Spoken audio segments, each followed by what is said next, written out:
పుంగనూరులో ఈ మంగళవారం 23 తారీఖున సంక్రాంతి జరుపుకోవడం ఇక్కడ ఆనవాయితీ. అందులో భాగంగా సంక్రాంతి తర్వాత రెండో రోజు ఈస్ట్ పేట 14వ వార్డు నందు గౌరమ్మను ప్రతిష్ఠించి సాయంకాలం 7 గంటల నుంచి 10 గంటల వరకు అమ్మవారికి విశేష పూజలు, ప్రసాద వితరణ నిర్వహించడం జరిగింది.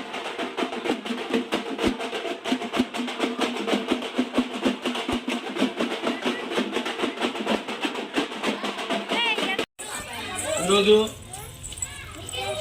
తూరుపాళ్యంలో ప్రతి సంవత్సరం సంక్రాంతిని పురస్కరించుకొని సంక్రాంతికి అయిన మరుసటి రోజు గౌరమ్మను పెట్టడం ఆనవాయితీగా వస్తుంది. జమీందారుల కాలం నుంచి కూడా సూచన తప్పకుండా ఈ ఆనవాయితీని ఇలాగే తూరుపాళ్యం ప్రజలు పాటిస్తున్నారు. అందులో భాగంగా ఈ గౌరమ్మని ఏ ఉద్దేశంతో అయితే పెడతారో జమీందారు కాలంలో గౌరమ్మను పెట్టడం ఒక కోరిక కోరడం జరుగుతుంది. ఎందుకంటే రాజు బాగుంటేనే రాజ్యం బాగుంటుంది, ఊరు బాగుండాలంటే రాజు బాగుండాలి. ఈరోజు గతంలో ఊరిని పరిపాలించే రాజు జమీందారు, కానీ ఇప్పుడు మనకు రాజు పెద్దిరెడ్డి రామచంద్రారెడ్డి గారు.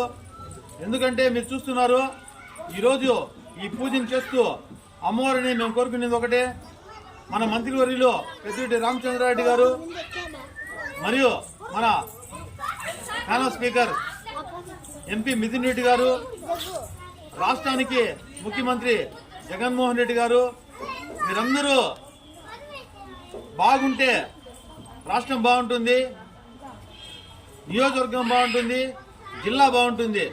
ఇదే ఉద్దేశంతో మేము అమ్మవారిని మొక్కుకొని పూజలు చేయడం జరుగుతూ ఉంది.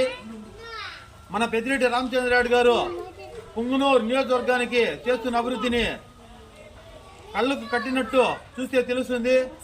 కోట్లాది రూపాయలు విలువ చేసే నిధులు తీసుకొని వచ్చి ఈరోజు మన మంత్రివర్యులు పెద్దిరెడ్డి రామచంద్రారెడ్డి గారు పుంగనూరు దశ దిశ మార్చిన నాయకులు మన పెద్దిరెడ్డి రామచంద్రారెడ్డి గారు.